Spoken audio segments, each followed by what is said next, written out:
Got Your Back Podstream is brought to you by Kinprint. For all your company's promotional needs, they do it all. Apparel, promotional products using the highest quality brands. They do logo design, signage, and printing. Kinprint will promote your brand with excellence. Visit kinprint.ca.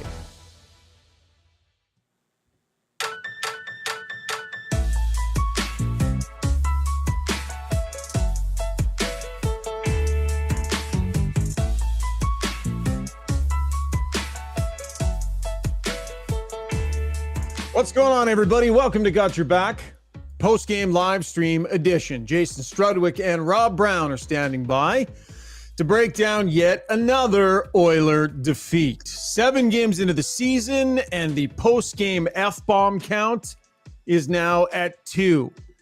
Frustration is set in. About time.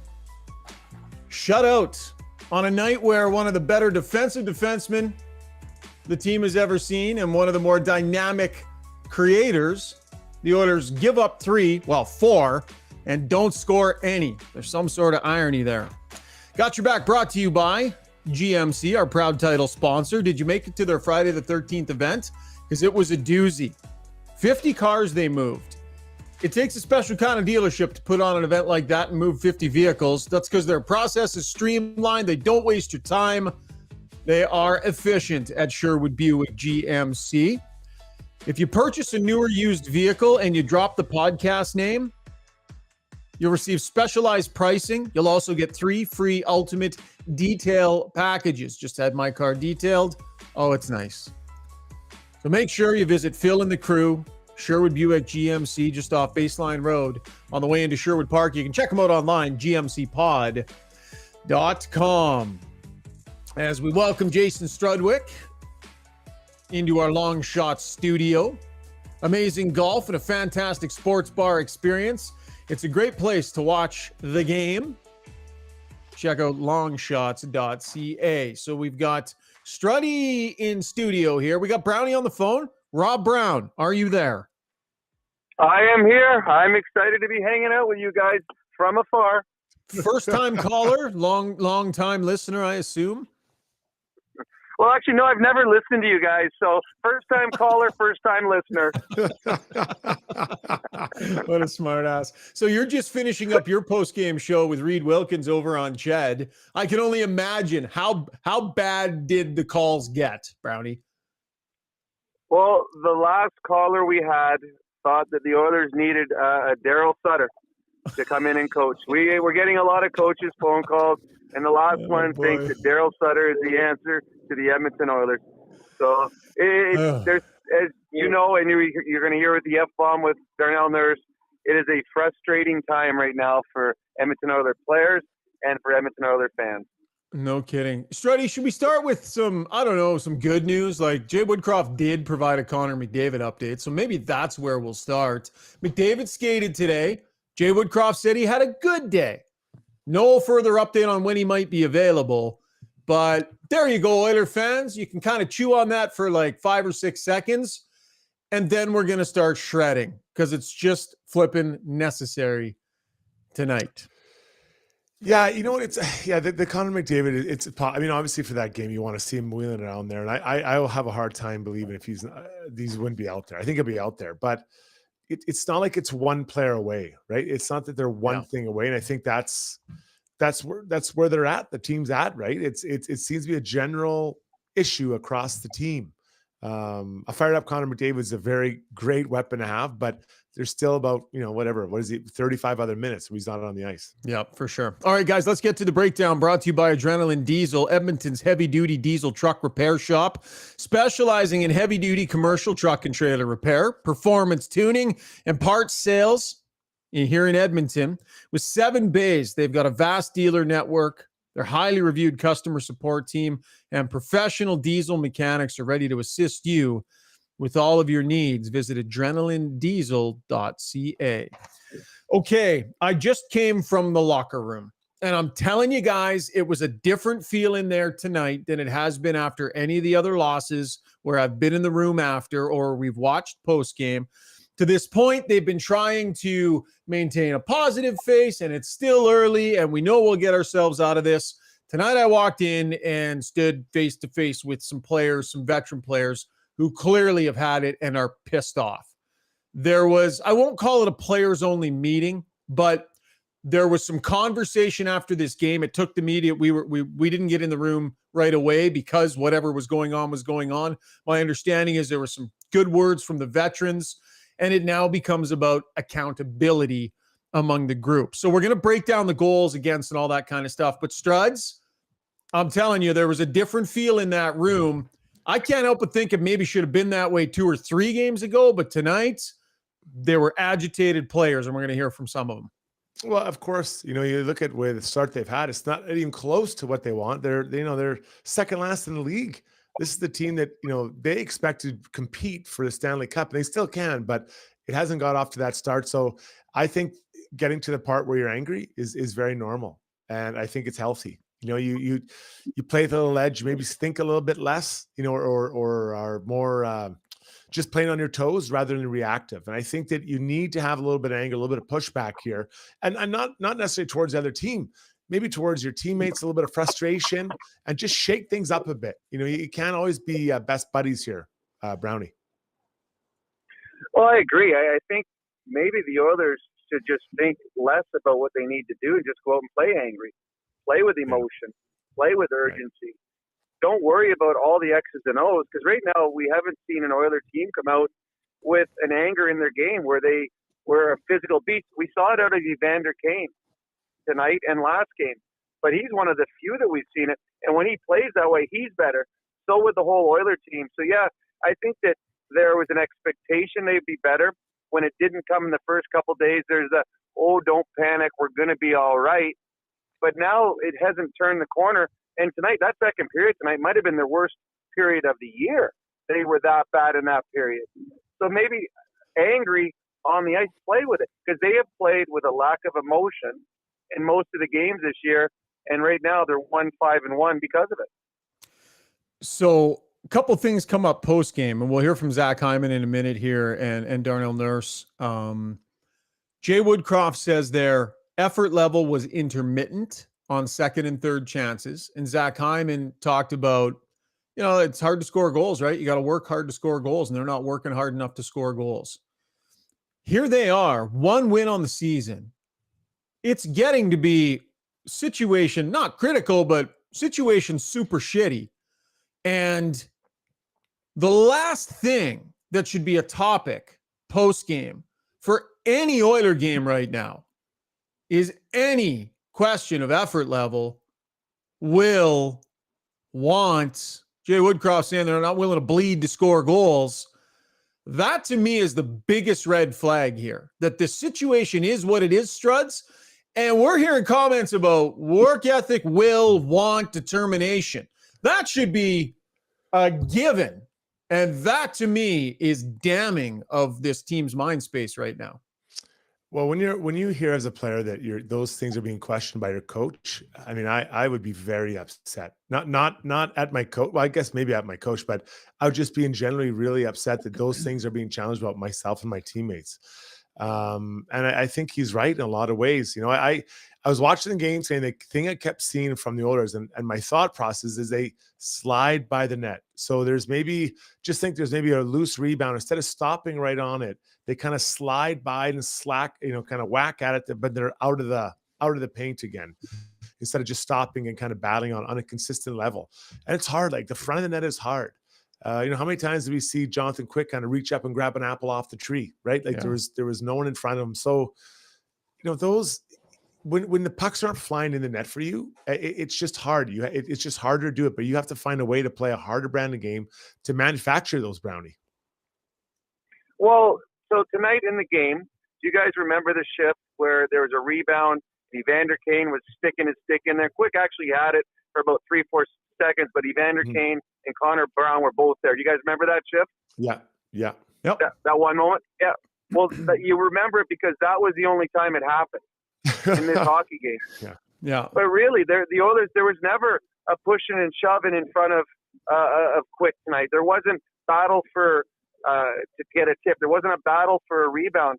The Oilers, so far in a lot of the games this year, have been perimeter teams. And the Oilers, in days of old, they were a perimeter team. Then they got Hyman. Then they got Kane. Then they got Brown. And they became much better in the blue paint. They have not been this year. And goes to what Woodcroft was talking about, having to lead to win, to score goals. The Oilers are not going anywhere near that blue paint. And Jonathan Quick is a 37-year-old future Hall of Famer who did not have to work tonight to get a shutout. And I think that's the biggest thing right now. If you're an Oilers team, it's not just the defensive miscues. Tonight, they didn't make Jonathan Quick have to work in a game that the Oilers should have had urgency and desperation, and they had neither. Alumni in the building, right? Big celebration before. I don't know if this stuff means anything to the players or not. I have no idea. But that second period in front of that level of alumni in this situation, I mean, in our second segment, we're going to talk a little bit about big picture, what might be wrong with this team, bigger picture. I'm going to focus on tonight for right now. But big picture feels like some things got broken pretty early on this season. Let's get to the Weiss Johnson soundbox. Listen, if you're listening to this in podcast form in the morning and you got your kids in the car, cover their ears for the next 10 seconds or so because it's a podcast, so we're going to let you hear it. But a frustrated Darnell Nurse post-game. Zuby, go ahead and roll it. Yeah, we got to be better, like to a man. That's as simple as that. That's the dialogue. Everyone knows. You know, it's easy to point fingers and whatnot. I mean, we got everyone just look in the mirror at this point and be a whole lot fucking better. Right. So, I mean, Blunt, and I asked him about accountability. That was the question I asked both him and Hyman about, like, where's the accountability at? How do you pull that out of one another? And that was the answer that he gave me about that. We'll stick with the Weiss Johnson soundbox here. I think we've got one from Zach Hyman as well. Zuby? We're an offensive team. We scored 0 goals today. You know, like that. We blame, you know, a lot of the blames on our D zone, our defensive system, our defense. We didn't score anything today, you know. So there's no finger pointing. It's everybody in the room has to take a step and elevate their game like we know we can. We are a team that has been, you know, to finish the year. Like we're caught up in last year. We got to flip the page. Like we're this year's team, and we have great players in this locker room that can elevate their game. And collectively, enough guys do that, we start winning hockey games. Leon Draisaitl and Darnell Nurse need to be excellent when Connor McDavid is not in the lineup. They're two of the most veteran leaders that this team has, and they both need to be excellent. And Struds, I don't think either guy had great nights tonight. And Leon's put up some points this year, and he's had some good moments and everything. But with McDavid on the shelf, he needs to bring his highest end game, and I don't think he has so far. It does, to me, you know, live, he doesn't look like he's kind of skating like we know he can. And maybe that's partly because they're doing a good job of kind of taking away space and time further up the ice. I think he's getting frustrated. Yeah, I could see that. And then, you know, for Darnell, you know, he was on for a couple goals today, and I thought both he had a pretty loose gap control. And for a guy who's so athletic and takes up so much space, you kind of want to see him get up that ice and squeeze off more like I think it was the second goal, Schneider's goal. You know, he's got a soft gap and he bends down to block it, and I think it goes over his left side. And I'm not sure if Skinner was screened or not. It looked like he was, but top shelf, boom, from a D-man, right? That's not Ray Bork shooting that puck. So yeah, it's you know, it's at times it's unfair to expect more from those guys, but that's the job. When you're a leader wearing the A in your jersey, you need to step up and be more accountable is a bit wrong, but you got to just lead the way and play hard. You look at CC, Vinny Darnay, and Kulak, not the leaders that back end, but those three guys accounted for 0 hits today, 0, which is pretty hard to grasp, Brownie. When you're looking at you've lost that many games in a row, I would be trying to run everyone, including the people cleaning the ice. Well, and I agree. And we saw when Evander Kane got frustrated with his ice time a couple games ago, he went out and looked for a fight. And the next game he went out and looked for some big hits. And I'm the same way. When I get mad or frustrated, I would try to run someone. And normally they didn't notice, but it made me feel like I was more part of the game. But you're not seeing that. But Leon needs to be better. yes, Nurse needs to be better. But what I like, and it was in the sound bites there, this is the first time that these guys have talked about the frustration and talked about the accountability. And you could feel it in their voices that they are distraught over the way it's going. All the other games, you know what? It's early in the season. We're going to be fine. We got a good team. But this is the first time there's like, you know what? I'm sick of this. And I think they need, you said, Ryan, they needed to be like this a couple games ago, but they are there now. Hopefully this is what they need to take into the next game, and they play with anger. But yeah, right now, the frustration is there because this is a team that is 1-5-1 on the season. And in this game tonight and the game against Minnesota the other day, there was no chance they were winning either of those hockey games. They were the second best team on the ice, and it was a considerable margin. Man, oh man. Over on the Weiss Johnson Twitter mentions, by the way, Weiss Johnson Heating and Air Conditioning has 45 years in the business. So if you need a new furnace, garage heater, air conditioner, hot water tank, or any of those things serviced, they are the place to go. Edmonton's #1 choice for heating, air conditioning, and plumbing services. Weiss Johnson, whoa. Freezerbag says the Rangers were not any good tonight. We made them look decent. I don't know if I agree with that, Freezerbag. I think the Rangers had some real good moments, and I know, Struds, you're going to talk a little bit later on about pretty dynamic player that they have in Struddy's world. You know, I don't think that they were dominated by a Rangers team that was firing in all cylinders tonight, though, Brownie. Like the Oilers, you know, and they had some good looks in this game. It's not like the Oilers were putrid for the whole night. They probably played 30-some decent minutes. But again, the bottom falls out on this team so flippin' fast. Think about that third period the other night. Think about the second period tonight. They show up with the right stuff, and the bottom falls out, and they can't stop it and turn it around. Well, you're right. And to the Twitter gentleman's point, yeah, the Rangers didn't have to create a whole lot themselves because the Oilers gave them their opportunities. Second period, now this is just off the top of my head, the Rangers had 2 breakaways. They had a 2-on-0. They had 2 2-on-1s. They had a number of 3-on-1s and 3-on-2s. They had odd man break after odd man break. And those aren't them creating with long stretch passes, sneaking behind players. Those are just Oilers making bad decisions. A great example, and you guys, I don't know if you're going to talk about it later, but the Adam Fox gets a breakaway in this game tonight where he was standing still in the neutral zone. So 10 feet outside the Oilers' blue line, the puck comes to him. He just starts skating forward. Everyone moved away from it. Darnell Nurse turned the opposite way, went towards the board. So bizarre. All of a sudden, so bizarre. And all of a sudden, Adam Fox goes in on a breakaway. Like, I bet you if you would ask him after the game, did that surprise you? He would have. I was shocked as hell. I was just going to dump it in, and all of a sudden I got a breakaway. It was crazy. So, yes, the Oilers, their big mistakes, Ryan, are so big. And that's why these Oilers goaltenders the last 2 games have had good games, yet they've still given up 10 goals in a 2-game stretch. What's crazy about that play is that Adam Fox is probably the slowest player on the ice. And it's incredible. And that's not a disservice to Fox. He's just not a fast guy, right? But you look at some moments, like, you know, you get towards the end of the first period and Skinner makes that huge save on an odd man rush, 2-on-1. I'm like, okay, you know what? Maybe there's something here. Hyman almost scores at the end of the first period. Like, okay, there's something there. Then they come out and bang, bang, bang. You know, they all of a sudden now there's a couple goals.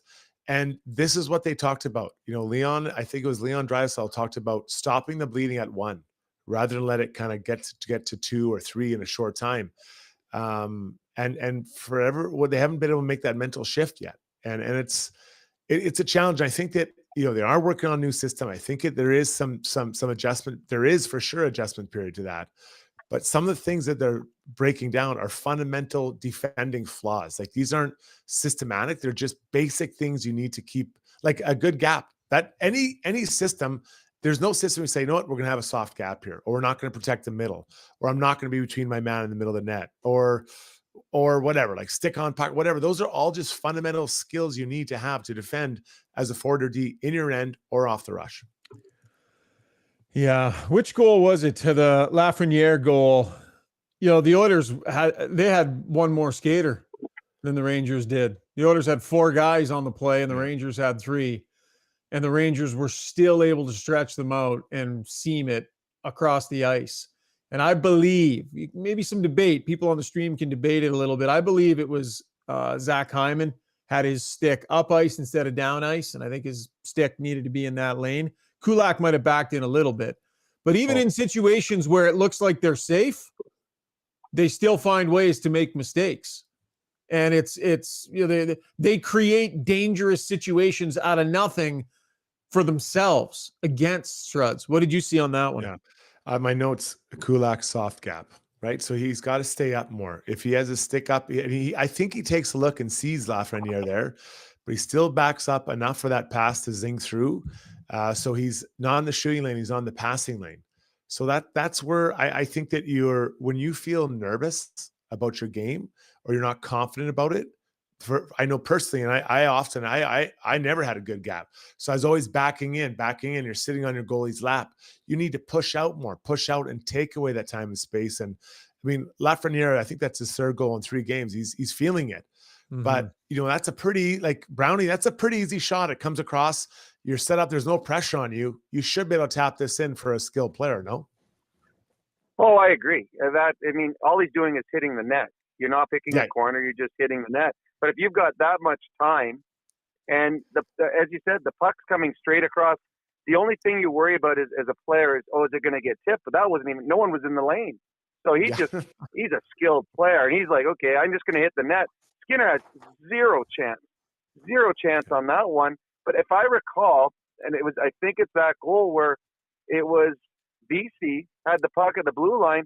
He was going to dump it in, but again, the Oilers just backed right up, and all of a sudden he's like, okay, I'm going to take a step across the blue line because nobody's forcing me.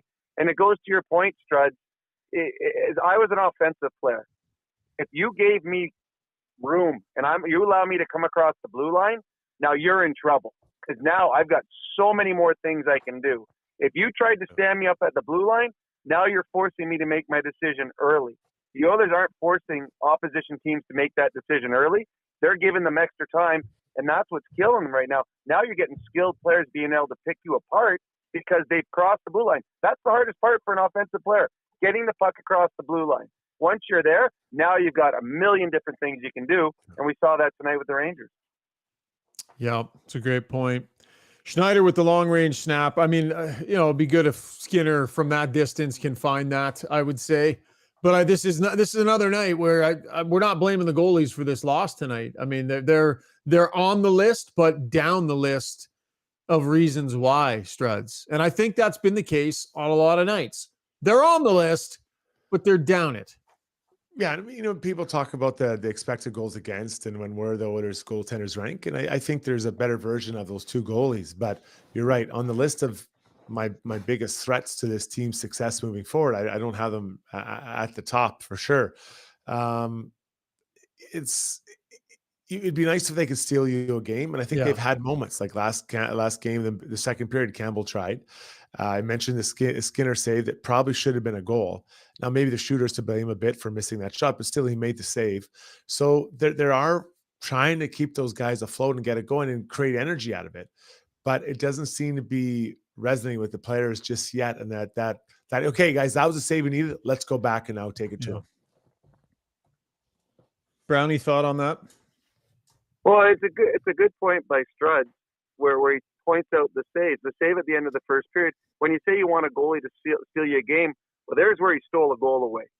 So come out the next period, you've just got that one where, okay, we just survived that. Now let's go forward. Instead, they give up 3. The game in Minnesota, Campbell stole the first 40 minutes. The Oilers had no way should they have been ahead going into the third period. So the 2 goalies have given them the steals, but the Oilers players are not doing anything with it.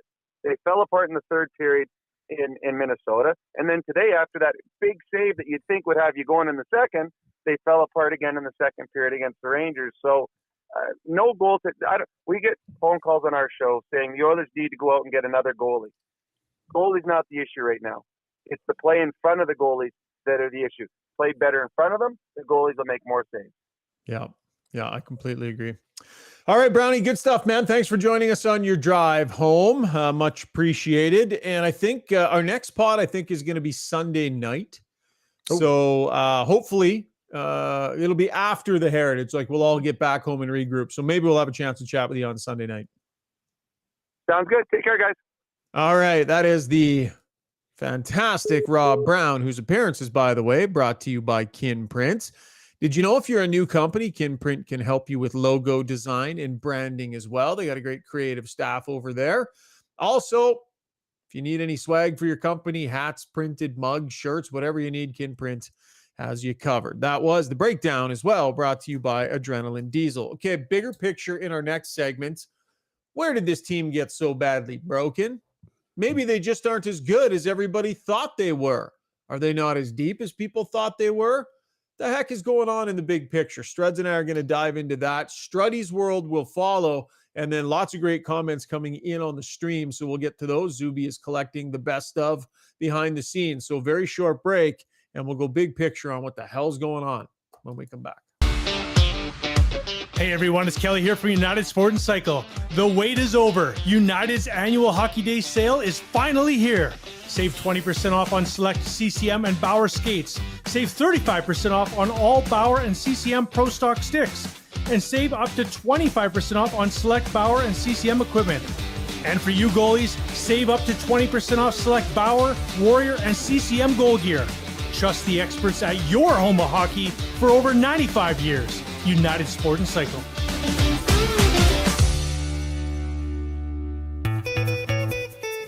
Are you ready to elevate your moving experience? Trusted for over 100 years, Ferguson Moving and Storage are your partners in relocation, ensuring your journey is smooth and stress-free. And say goodbye to surprises with Ferguson's transparent flat rate pricing. Contact them now for a free moving quote and use a promo code Ferguson to receive $100 off your next move. Visit FergusonMoving.com and let them lift your expectations.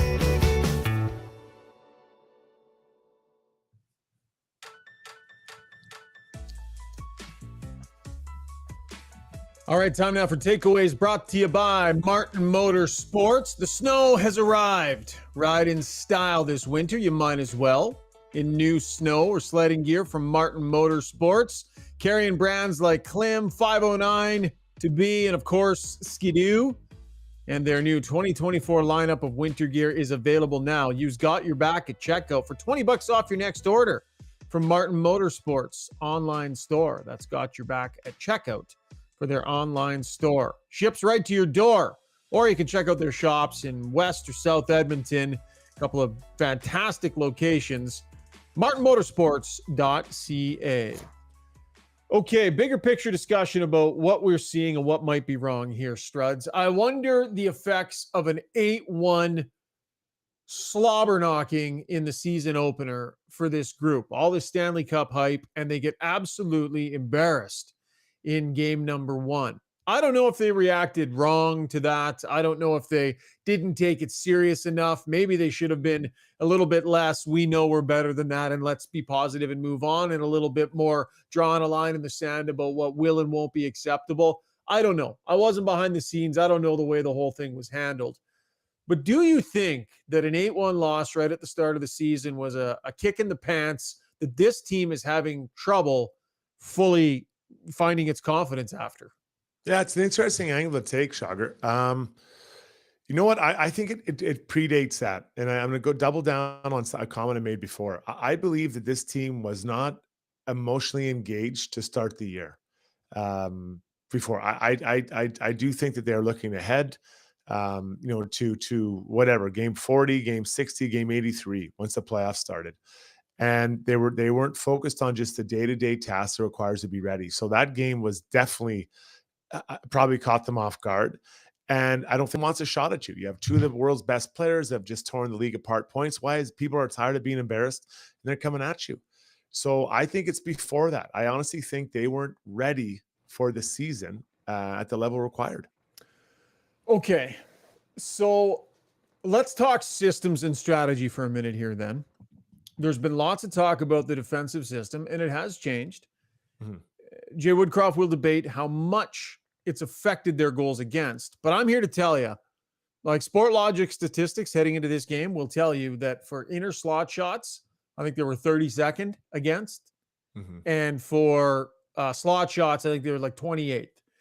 This system that they implemented is designed to try and take away opportunities in the middle of the ice. Fundamentally, it's more of a collapsed system. Yeah. It's supposed to keep things to the outside. So their goals against are saying it ain't working.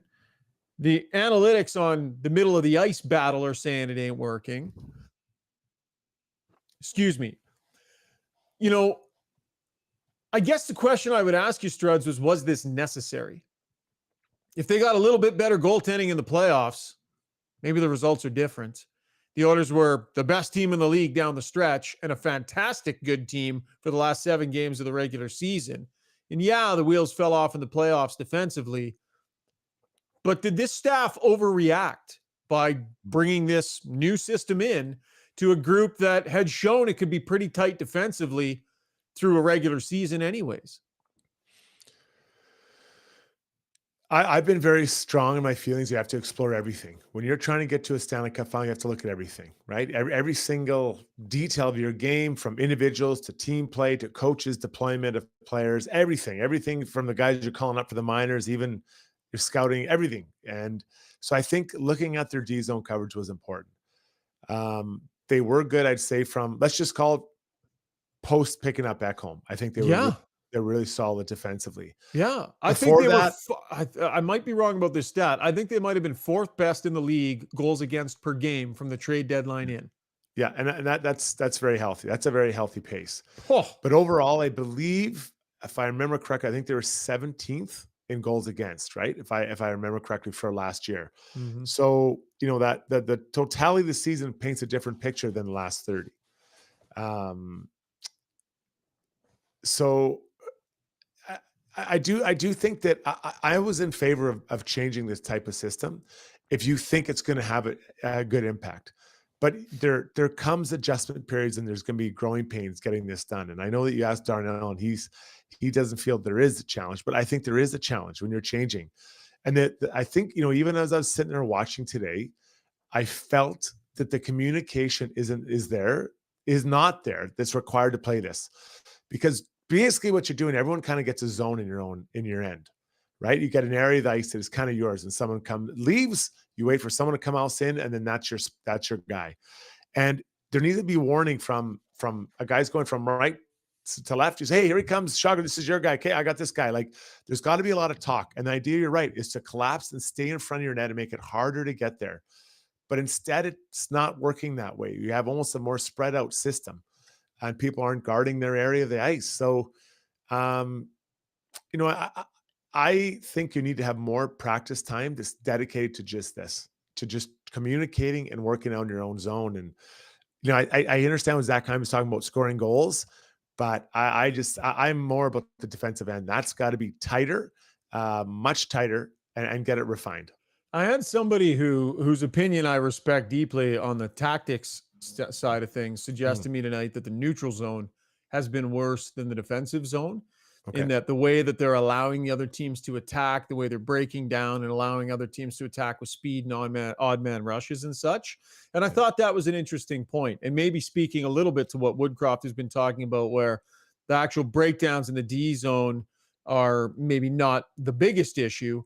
There are other areas of the ice, you know, that have been a big problem for this team. Okay, so did the Canucks break them to start the season? Maybe their confidence hasn't come back. Did the coaches overthink it, implementing a new system? You were in favor of it. I think that's a little bit, in hindsight of me, that's a little bit, I don't know if I'd say it's unfair, but because I wasn't saying it at the start of the year. If I'd have been saying at the start of the year, what are they changing this for? Like, that they weren't that bad defensively, right? So maybe that isn't quite fair. Here's another idea then, Struds. Are they just not as good as everyone thought? Is this roster just not as good and not as deep as people would have thought? I mean, my goodness, I'm looking at a third line center that has done basically nothing all season and can't win a faceoff to save his life.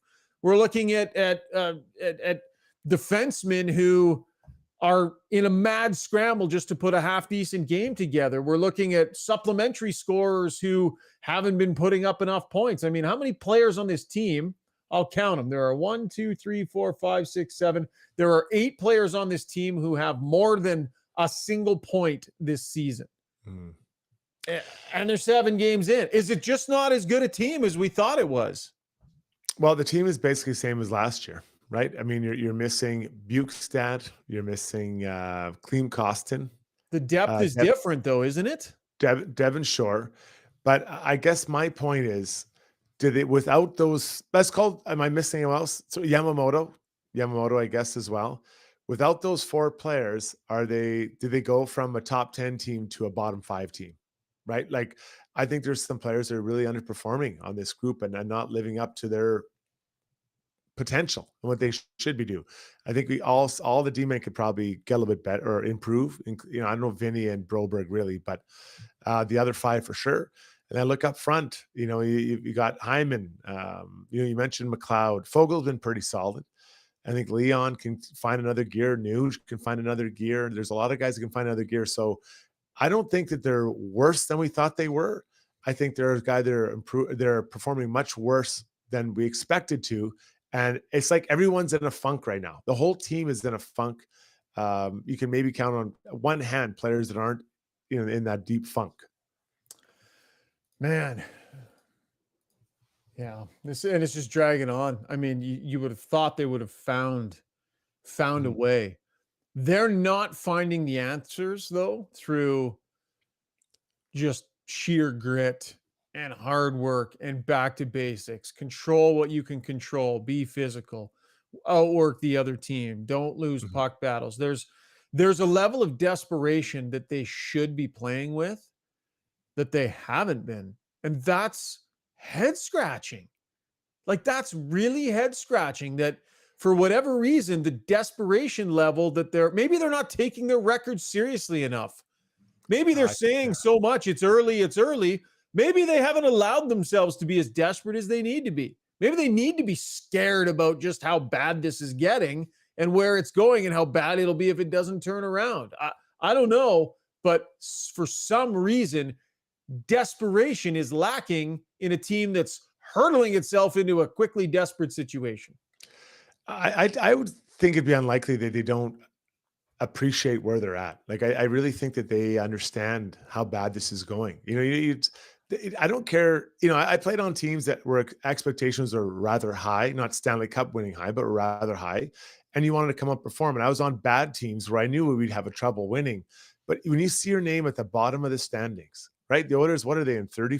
Is it 31st, 30th place, whatever it is? Yeah, I'll check here. You know how that would be? You're behind the Blackhawks, right? The Blackhawks, 31st place. Yeah. So you feel sick about that. Like I would go home tonight. I'd have a hard time sleeping if I was on the team. Even when I was on a bad team when we lose, and I knew we were supposed to lose, I'd still feel sick about it. So imagine being on this level where you're supposed to win or be a winning team, and you are just floundering out of the gate. So I think that they appreciate where they're at. I wonder if what's not selling is a little bit of freeze or burn is what I would call it, where you're just, you're kind of just caught in between. You're not sure what to do now. You're second guessing, like, okay, well, we changed a bit of the system, but we're supposed to be a good team, but we're not getting it done. And then I'm struggling as an individual because I haven't scored yet. Our PK is struggling. Our power play is okay, but it's not as good as it was last year. Like, everything is just kind of coming down on them at one time, Chagra. I think their head is spinning. I honestly think this team, their heads are probably collectively spinning with what's going on. And they're seeing things slipping away rather quickly here. The mistakes compound. The confidence is slipping. I think their confidence took a massive kick early on in the season when they didn't counterpunch properly from getting embarrassed. That will suck the will out of a group in a lot of ways, I think. When it's everybody takes a beating now and then, but when you don't counterpunch as a group, when you don't appropriately respond, I think that takes the wind out of sails big time. And we've seen multiple times that's happened already this season. This is ugly, man. This is ugly. And the season is almost, we're almost through 10% of the season. And it's not even close to where it needs to be. The good news for the Oilers, they barely play any games. barely play any games here over the next 7-8 days, whatever it is, schedule's back there.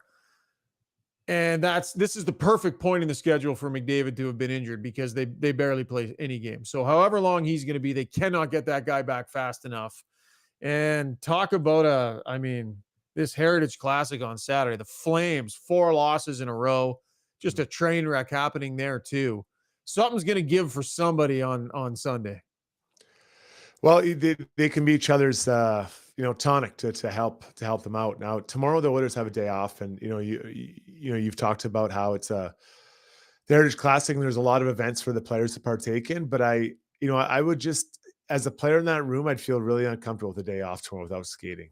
I wouldn't. I know that there's sometimes bigger things in the team about what you're doing and being in the community, but I would have requested my captain to find some ice time and for us to practice. Like I really feel strongly about that.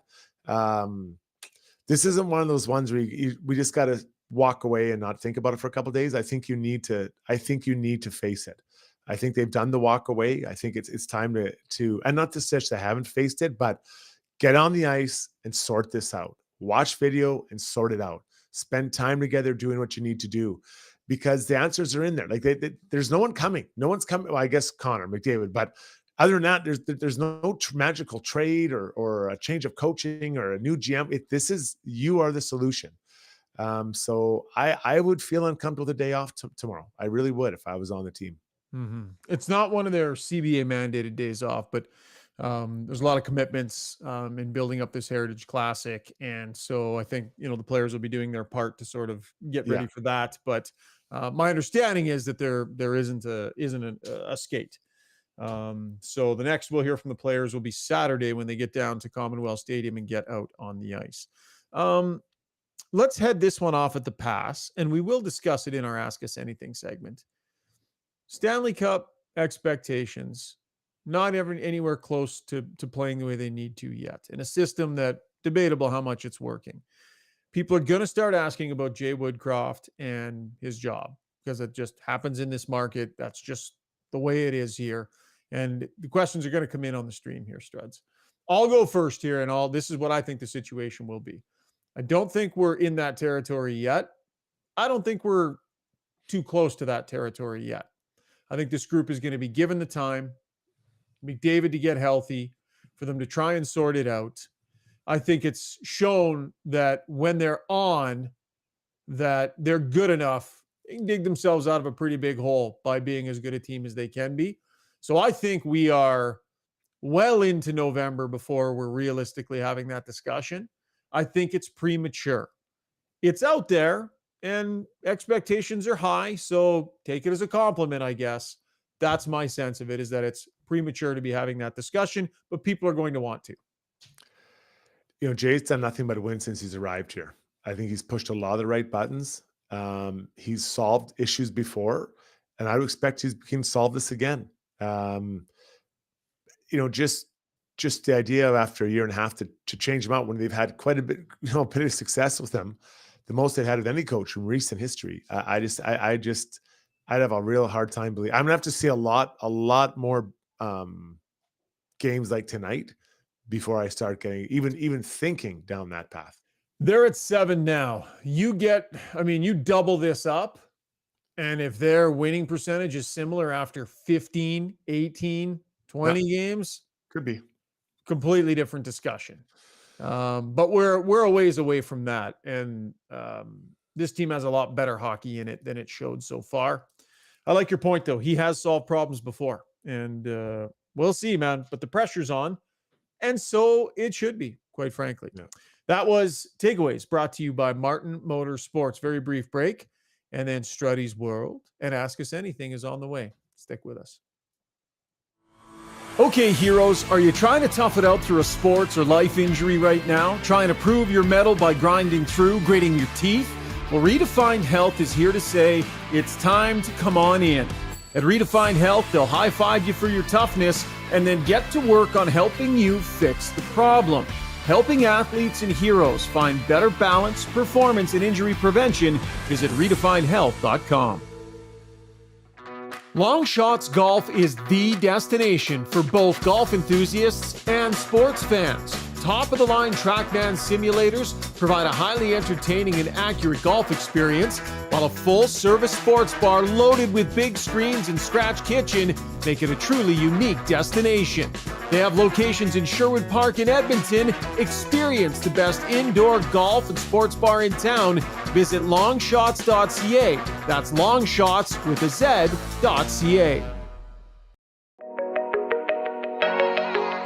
If you're looking for a night out on the town and want to make sure you and your fellow fun lovers arrive safe and in style, call Ahmed Enterprises. With their stretch limos and party buses, they can accommodate groups up to 22. Servicing Edmonton and area, Ahmed Enterprises provides luxurious, reliable, professional transportation. Whether it be weddings, parties, casino nights, game night at the arena, or any occasion, give them a call at 780-231-6018 or check them out online at ahmedenterprise.com. Mention Got Your Back sent you to get 10% off your luxury ride.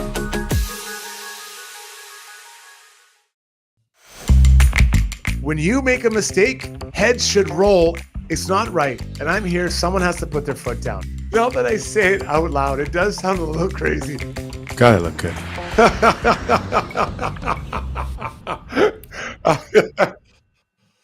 I'm not sure how much Oiler fan is going to appreciate the content of tonight's Struddy's World, but Struddy is a lover of the game, and in particular of defensemen.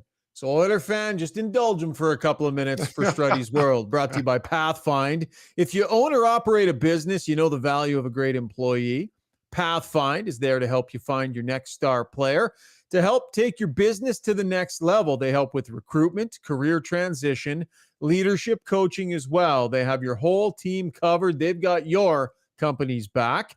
Find your organization's path forward at pathfind.ca. On a night where another team's top defenseman picked the Oilers apart, Struddy, go ahead and heap all sorts of praise onto a guy that Oil fan is just hating right now.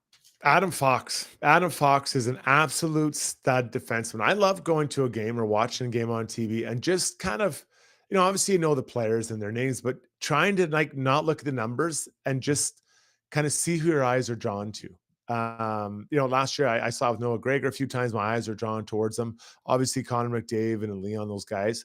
But Adam Fox is such a subtly great player that I think for a lot of fans, they don't appreciate how good he is. He's the slowest guy on the ice. And I say that with the utmost respect. He is not the fastest skater, but he is so calm with the puck. It is unbelievable. He scored the first power play goal, one-timer and a nice goal. But he was setting up the power play. It was looking good. But I want to talk about the second goal that they scored. So Dylan Holloway goes and gets the puck. He's the first guy back, gets it around the hash marks to the right of Skinner. Instead of going from strong side to weak side, he decides to go back up the wall. He goes up the wall and it kind of squeaks out and it gets to Adam Fox. Adam Fox is on his backhand facing on the wall. And instead of throwing it back up the wall from the red line into the zone, he does a quick little backhand pass right into the middle of the ice to, I believe it was Vesey, who then steps over the line and passes it back to Schneider and scores. That backhand pass makes it look so easy that most people don't even talk about. We haven't even talked about it on this podcast. It was circled on my notepad how great of a pass that was. It was a beautiful thing, and he does it all the time. His deception and his quick little pop passes are amongst the best in the league, I believe. He is so underrated. Now, I know Oilers fans don't want to hear it, but if I'm the Oilers, I'm showing Evan Bouchard those types of plays. This is what one of the most deceptive players in the league does. And Evan Bouchard is not exactly the fastest skater either, but the intelligence of Adam Fox, the deception, the awareness, and what he does with the puck shogger is elite. They've got a good defense there, really good defense. But having that guy there playing whatever he played tonight, I think they all played 20 minutes. I mean, it wasn't that hard a night, but my God, is he good. I know what your eyes saw, but I loved what I saw. And every time I see him play, I always think the same thing. Yeah, there was some chatter about him in the press box tonight for sure. And, you watch these guys from the Eastern Conference play on TV a lot, and it just shows a difference when you actually have them roll through your building and you get a chance to watch them in person. It definitely gives you a different perspective. I've always thought that he was a good player. and obviously he's, accolades and such. And then you see him tonight and you can watch him in greater detail. And a lot of the stuff that you're pointing out, I think you're bang on. What do you think of this Rangers team, man? It's a pretty good team. Like Blake Wheeler floating around on your third line, and Lafreniere, if he figures it out finally. I mean, this is not we know what the goaltending situation is when they're not throwing their backup at you. Pretty damn good team that he's part of. Yeah, it's funny. I mean, I follow the Rangers pretty closely. I think after the Oilers, the Leafs, then the Rangers are probably the team I follow the next closest. I just have a lot of good memories of there. So I've been reading a lot of comments about Blake Wheeler's, not playing well. Well, there's another guy. I thought my eyes were drawn to him tonight. I thought he had a really good game. Looks different in number 17 than I think 26 he was with Winnipeg, but he looked good. Nick Bonino just putting a clinic on in the faceoff dot. Just subtle. Nick just subtly gets it done. But the D-men, I mean, you've got Trouba, you've got Schneider, you've got Keandre Miller, Lindgren. They've got so many good defensemen, all pretty big, all pretty physical. And they did a good job on the Oilers forwards tonight. Like they are a good team. So, I don't know, where they stack up, in the East with the others. Like, I think they're up there with everybody else. And I think there's a bit of a mosh pit there, but yeah, I really like their deal. When Shesterkin's in the pipes, buddy, he's one of the best in the league. So gives you a chance just off of that. Gives you a chance. Yeah. No kidding. All right. That was Struddy's World, brought to you by Pathfind. All right. Final segment of the night. Man, we've had tons of action on the YouTube stream tonight, and we appreciate that. So, Zuby, bring yourself in here. We'll get ready to roll for Ask Us Anything, brought to you by the Shark of the Park, Renee Bouclan of Maxwell, Devonshire Realty. Roll that music.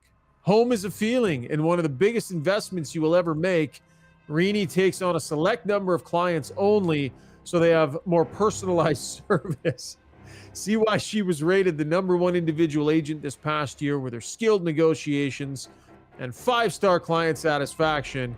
Serving Sherwood Park, Edmonton, and surrounding area. Call Renee, 780-994-0280. That is Renee Bouclan, Shark of the Park. Renee. Zuby, how's the stream tonight? Is there sanity? Is it mayhem? From what I've seen, it looks like a little bit of both. I hear a lot of higher Babcock, which,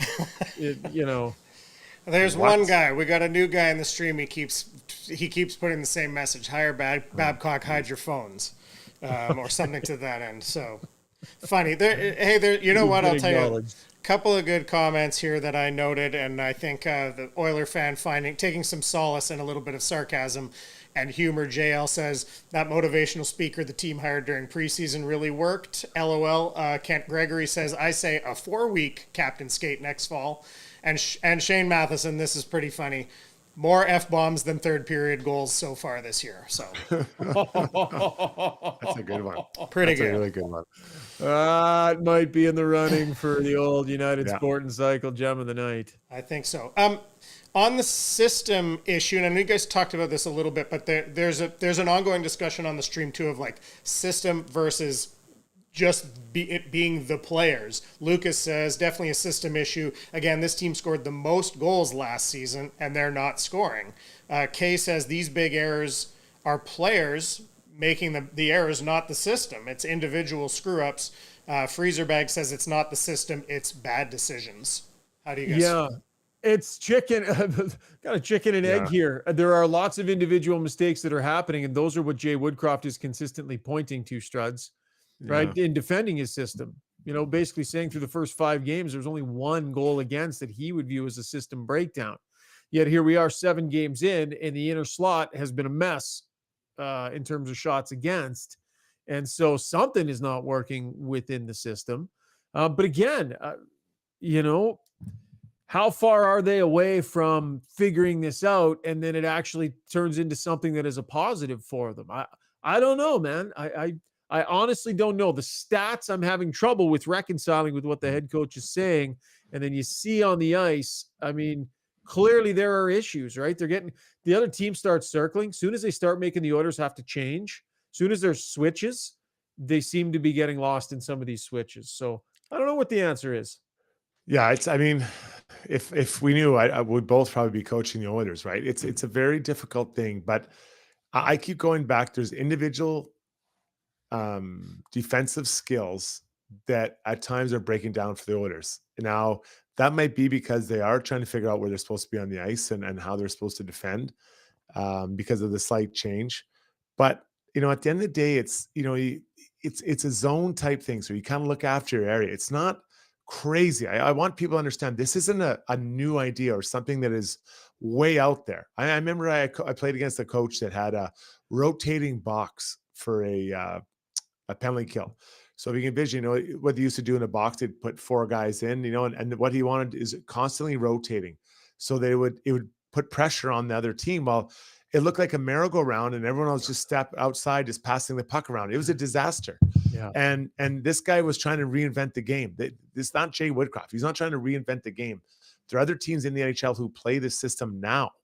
Or this type of system. So, man, I'd like to see some hard practices with this in it, and give it a couple more games and see where you're at. Zuby? Still on that, but a little bit of a different angle. Bob's your uncle says the Oilers changed D-zone focus to funnel pucks to the walls, then out, but this seems to have slowed their D-zone exit speeds. Do you see that these systems, there's some other comments to that end too, are the D-zone systems affecting offensive output indirectly? I mean, they're more collapsed in and around their own net, but they're still supposed to pursue and try and create turnovers. And I mean, the whole idea is to keep it to the outside, but you still have a guy on the puck carrier trying to generate turnovers and such. I don't know, Struds, if you're collapsed a little bit further in, does it a little slower out of the gate heading the other way? Well, yeah, because you have to skate further, right? Yeah. That I think that's you're not now, feet away from the blue line. Maybe you're 10 or 15, 20 feet from the blue line. Now, 20 might be a bit exaggeration, but there is an adjustment period for everyone to figure it out, right? To how to adjust to what you're doing. But let's say the right winger or the right D gets possession of the puck and he hits it to the winger. The right winger, that left wing should be slashing through. It needs to be gone. Because as soon as you put pressure, that backs off their D. And now hopefully it's easier for either the winger, the right winger, or the center to get that puck and take it out. So, fitting all the pieces together isn't quite as easy when it's not just one thing, right? It's not just it all fits together, and they kind of got to sort that out.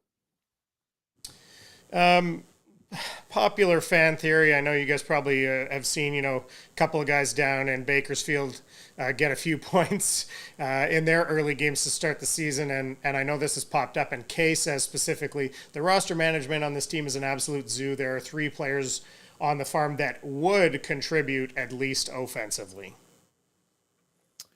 Yeah, the roster. Hey, Struddy. I mean, and this makes it hard for Jay Woodcroft from an accountability standpoint. I mean, he literally can't sit anybody except a defenseman.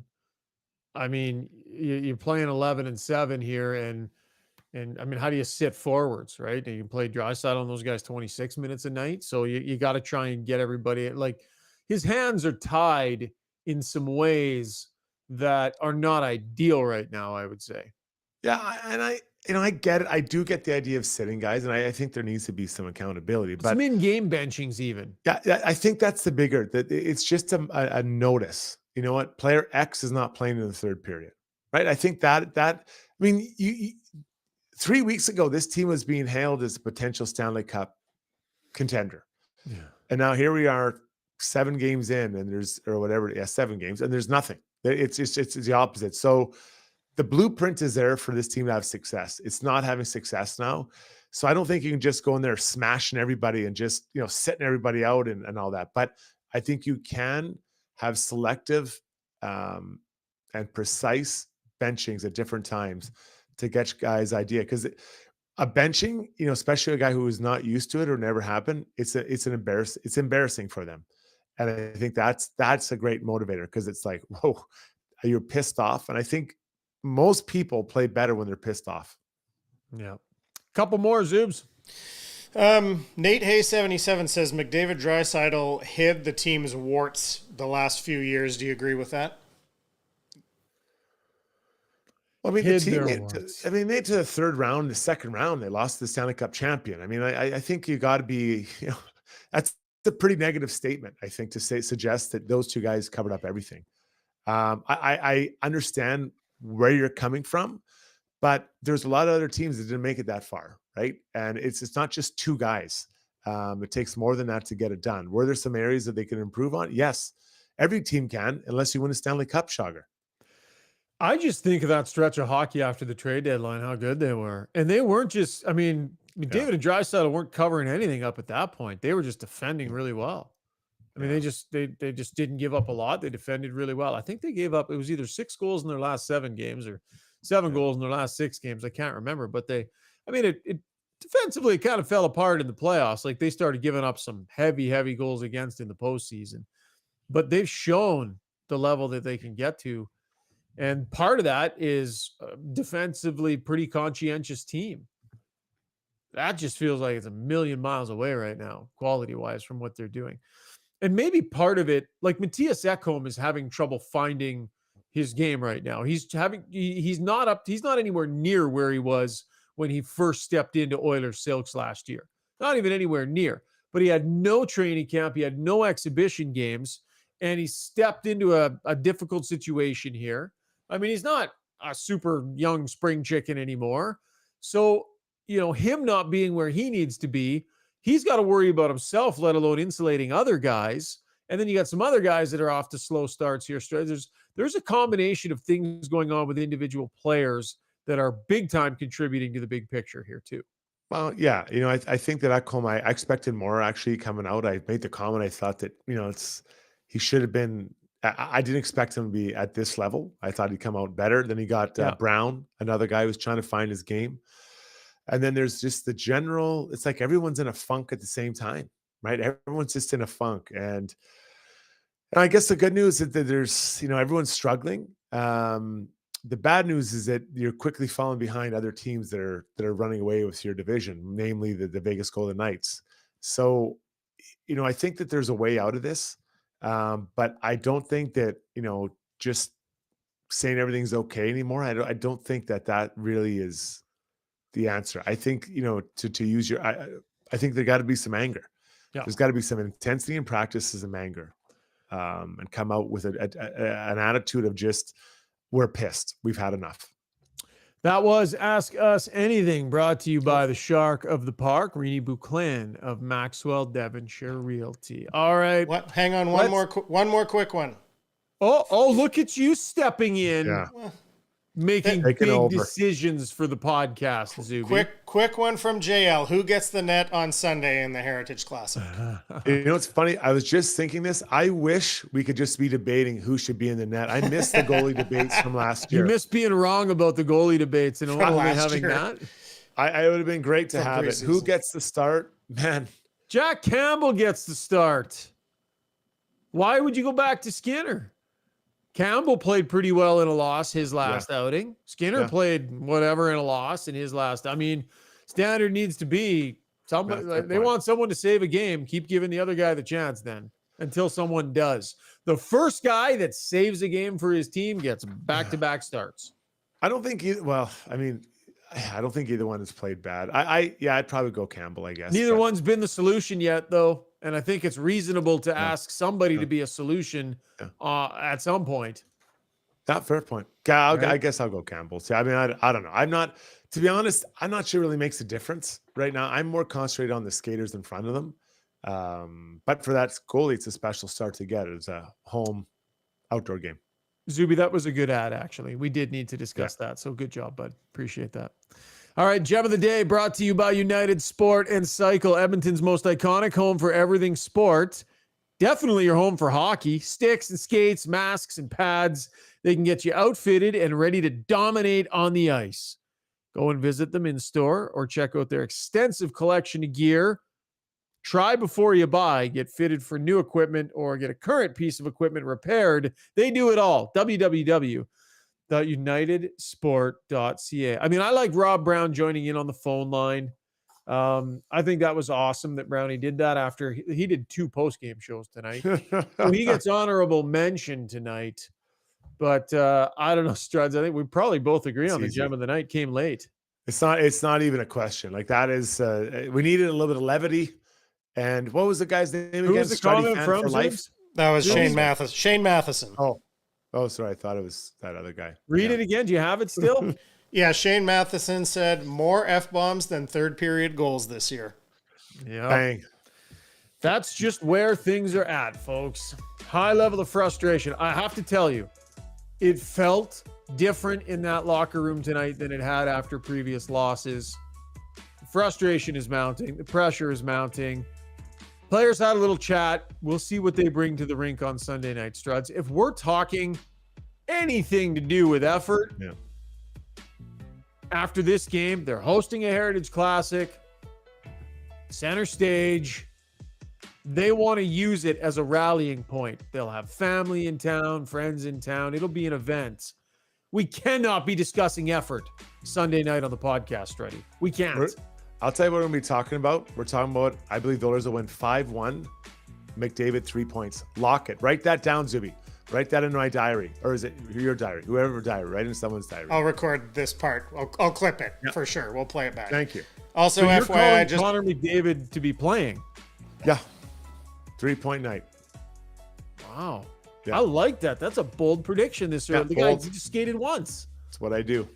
That's what You I do. throw him out on the ice for the first time on outdoor ice with a hip or back or something injury. Yeah. 3 points, guys. Write that one down. I love it.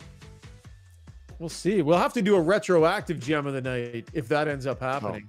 That might be my last podcast ever. If I'm right, I'll Drop just the sign mic. off. yeah. Where's By the way, Struddy? He quit. He'll never be right again. Struddy, we do have some unfinished business we need to discuss. We'll save this for the next podcast. But if everybody recalls Struddy's World talking about the whole crock pot and what a genius he is cooking and stuff, right? You remember that one? Well, I had a little chat with Shona, and the Strudwick family views his crock pot accomplishments dramatically different than he does. They're haters. They're haters. They don't understand good I high was cuisine. stunned to bring that up with your family, and Shona talked about it like she was like, "Ooh," like she actually did that. They don't So- understand high cuisine. We're going to dig into your lack of awareness here on a night where we've got a little more room for levity. That'll wrap the podcast. Zuby, good job back there, my man. Struddy, Great job. nice work. Brownie, thank you. Huge thanks to you for joining us on the live stream. And if you're listening on the podcast apps, thank you kindly. Make sure you download and subscribe. That way you'll get notifications every time we got fresh content out. Enjoy the Heritage Classic, and we will talk to you on Sunday night. Big thanks to our title sponsors, Phil and the great crew at Sherwood Buick GMC. Have a good one.